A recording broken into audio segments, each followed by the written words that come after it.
Hello and welcome. Today, we're going to try and crack open one of the biggest mysteries out there, creativity. We're going to pull back the curtain on the whole process and actually build a repeatable system for coming up with great ideas. So, let's just dive right in.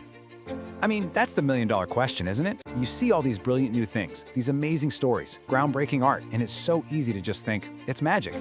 Like, is it something you're just born with, or is there actually a method to the madness? Oh man, we have all been there. You know the feeling? That blinking cursor on a blank screen, the empty canvas, just nothing. That feeling of being totally and completely stuck. It's such a common problem. But what if I told you there's a way to actually architect your way out of it? All right, so the very first step, and honestly, the most important one, is making a major shift in how we think. Before we can build anything, we have got to bust the single biggest myth there is about creativity. This right here, this changes everything. The myth is that creativity is passive, right? That it's this magical lightning strike you just have to sit around and wait for. But the reality? No. The reality is that creativity is an active capability. It's a muscle you can train and strengthen, not some magical event you hope for. So, if we're going to build a system for generating ideas, we need a really solid foundation. And that foundation, well, it rests on three absolutely crucial pillars. Let's break them down. Okay, so pillar one is creativity itself, but we've got to redefine it. This isn't about pulling ideas out of thin air. Think of it as the practical skill of connecting different concepts, things you already know, in new and surprising ways. It's a muscle, not magic. Next up, we've got motivation. This is your engine. Simple as that. You can have all the best tools in the world, but without that internal drive, that reason to show up and do the work over and over again, your idea factory is just going to sit there, silent. Motivation is the fuel for the practice that builds the skill. And that brings us to our final pillar, observation. You need to think of yourself as a collector.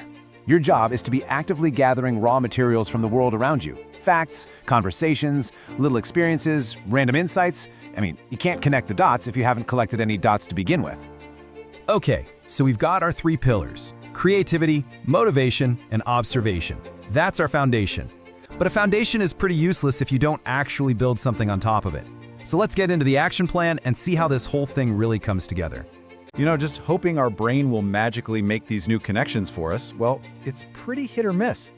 To get more consistent, we really need some external methods, frameworks or little exercises to kind of force us to explore new paths and make sure we're touching all the creative bases.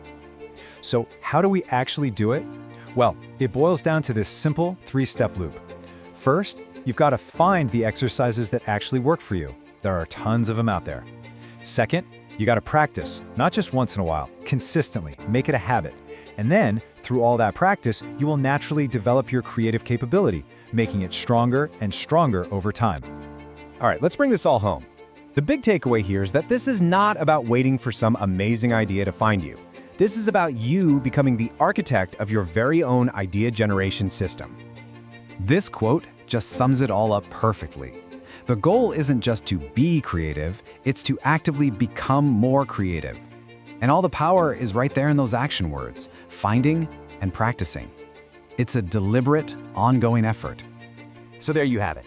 You've got the foundational pillars: creativity, motivation, and observation. And you have the active process, finding exercises and practicing them all the time. The blueprint is literally in your hands. So the only question left is, what are you going to build first?